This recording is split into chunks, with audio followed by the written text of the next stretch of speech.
ত্রাণ নিতে গিয়ে প্রাণ হারাতে হলো বহু শরণার্থীকে। হামাস পরিচালিত গাজার স্বাস্থ্য দফতর জানিয়েছে, ফেব্রুয়ারি থেকে ইসরায়েলি সেনার হাতে যতজন প্যালেস্টাইনি নিহত হয়েছেন তাদের মধ্যে অন্তত 400 জন এমন রয়েছেন যারা শুধুমাত্র ত্রাণ নিতে গিয়ে মৃত্যুর মুখে পড়েছেন।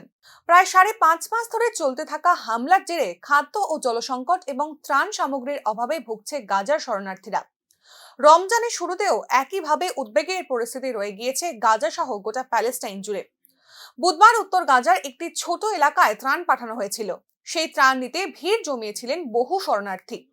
অভিযোগ, সেই সময় এলাকার আশেপাশে থাকা ইসরায়েলি ট্যাঙ্কারগুলি শরণার্থীদের লক্ষ্য করে হামলা চালাতে থাকে। ঘটনাস্থলে মৃত্যু হয় অন্তত 11 জনের।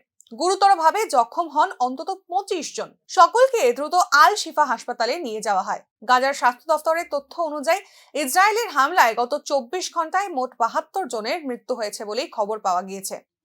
হামলার জেরে আহত হয়েছেন 129 জন। যুদ্ধ শুরু হওয়ার পর থেকে এখনো পর্যন্ত গাজায় মোট মৃত্যুর সংখ্যা দাঁড়ালো 31,184, আহত 73,000, যাদের মধ্যে বেশিরভাগই মহিলা এবং শিশু।